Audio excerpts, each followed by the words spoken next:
แกใครแพ้ตื่นตลอดเลยเอาไว้กี่กูดอกขี้อยู่กับเรื่องนูบอเนาะเลยยานี่จะน่าหัวกับเรื่องนูบอนอดเข้าป่ะไม่ใช่นักกี่ใครเขาเนี่ยว่าก็ได้เรื่องนูบอดีเลยกันเนาะเอาไว้ไม่ฮิตเพื่อเขาเลยเปิดเตะเลยยัดเตะเลยวิดีโอเลยยาได้ตะโกนกันนี่ใครเนี่ยแพ้ตื่นลีเลยแค่ให้รอเอาไว้ถ่าวว่าเนาะเลยกับบัวท่อฮิขั้วก็ฮิเพื่อนเนี่ยแค่ก่อนนี่ยังชมได้เลยเนาะแต่ซอขี้ซอกับบ้านตาเคยเราคือหมอกับบ้านตาเคยเราคือไม่รู้แล้วเด้อเอาไว้ไปเกี่ยวที่โคตรดูแลซอเอาไว้เนี่ยไม่ที่โคตรดูเนาะเลยแพ้จอนเนี่ยแล้วการล็อกขี้ดอนตมุดกวดที่ป้าไปเห็ดกวดเรื่องเนี่ยเฮ้ยตมุดโอเคเนาะแกใครไปจอรอตาพุตาลีเนาะจอรอตะกอตาพุตาลีจอรอกับเปิดนอดดูมันตาอีแพ้ที่แค่แล้วแค่จอได้ทีเดอร์ได้ทีเดอร์ที่ผ้าได้ตาปลาละล็อกคอเราได้สุกเปียเดี๋ยวบึ้บสัตว์เนาะ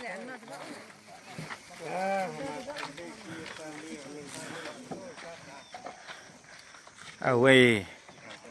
อีกสิ่งเจริญแบบเอวาเลิศเคยดีเอเราภาษา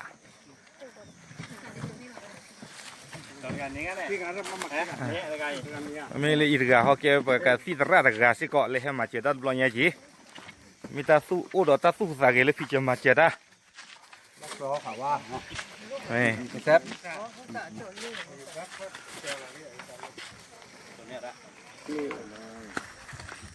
แกตอนนี้ไงเนี่ยแพทย์ตื่นแล้วตาล้อกี่กูดอกคีรีเนาะเว้นกว่ายังโกวได้โยนโกวได้จะแหล่บ้านนูบ่อนะตอนนี้เรามาถึงที่บ้านนูบ่อเรียบร้อยแล้วอย่างที่เราเคยประชาสัมพันธ์เอาไว้นะครับว่าเราต้องการความช่วยเหลือเพื่อที่จะไปช่วยเหลือหลังคาเป็นจำนวนเงินเท่าไหร่นะตอนนั้น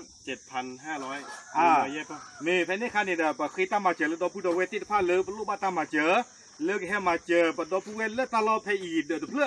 ที่โคตรเดือดเนี่ยแค่เลยเนี่ยลูกบ้านเจนุยมาเยอะป่ะเราบ้านทัดนากิดอกใครหนีได้ตัวนี้บ้านี่แต่เซ่โหมานุ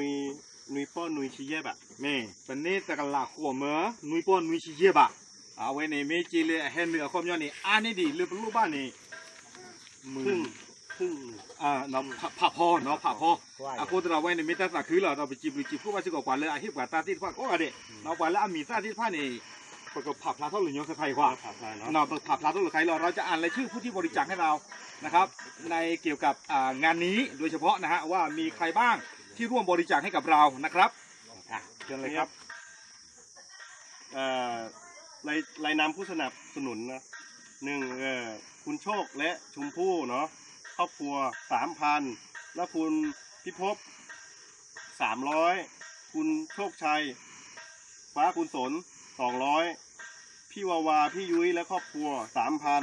3,000คุณจำลองหรือว่าเพื่อนบาสจากอเมริกา 4,393 บาทน้องวิจากอเมริกาจำนวน 1,482 บาทแล้วเพื่อนเจคุณชาวลิน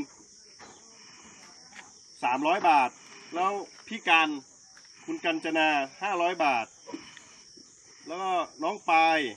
500 บาทแล้วเพื่อนแชมป์500 บาทน้องฟ้าใสและภูผามอบขนมและเสื้อผ้าให้เป็นจำนวนหนึ่งแล้วก็ลุงสุเทพจำนวน 1,000 บาทแล้วก็พี่ล่าคาเดะ200 บาทแล้วก็น้องเจมจากไทยเคมีพัน100 บาทแล้วก็แม่ตุ๊กแนนเพื่อนและเพื่อนมิ้นจำนวน 1,000 บาทแล้วก็เพื่อนโอ๊ต300 บาทแล้วก็ปุ้ยวันนิดาและครอบครัวจำนวน200 บาททั้งหมดเป็นเงิน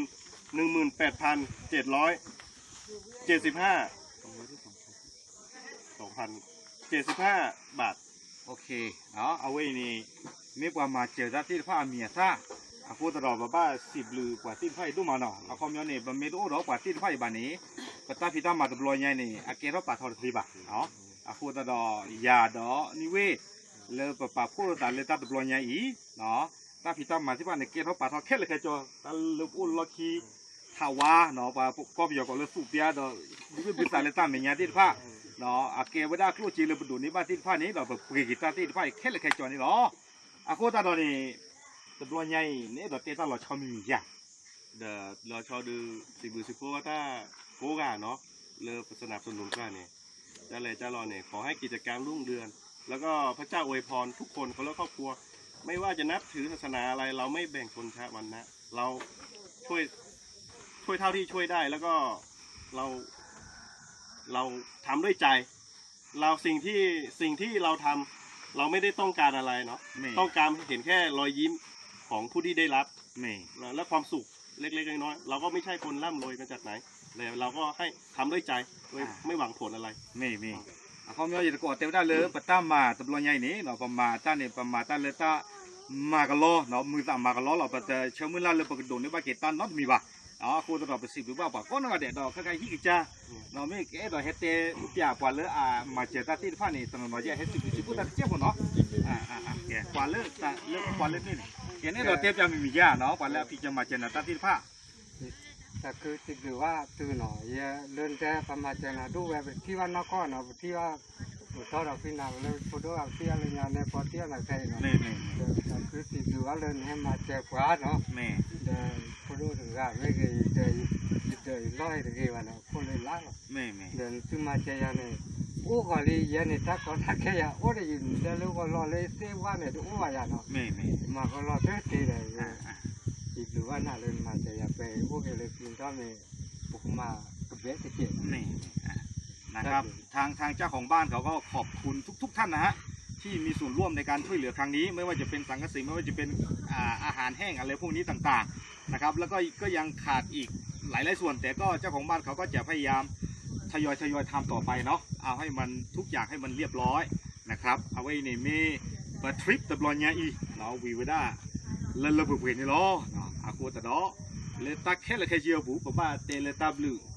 เลิกว่าเลยอภิจะมาเจตาก้อนนวัดเดี๋ยวนี้ล้อเนาะตับหลุดตัวมาเนาะแค่แล้วก็เอาไว้นี้มีเวลาตาหัวเลยประตูปากเขาเนาะตาหัวเลยเกตาหัวสีหมดแล้วแต่ไม่ตาหัวเราหูเกบ้าดาวสิพวกเก็บว่าเลยอะไรก้อนนวัดเดี๋ยวนี้ใหญ่เนาะโอ้เดี๋ยวปัสสุสตาบอตระเนาะโอ้เดี๋ยวภาษาโปโลเดี๋ยวฮิปโปโคโพโอ้เดี๋ยววัดเนาะเอาไว้เกเวสระโปโลปือปกคว้า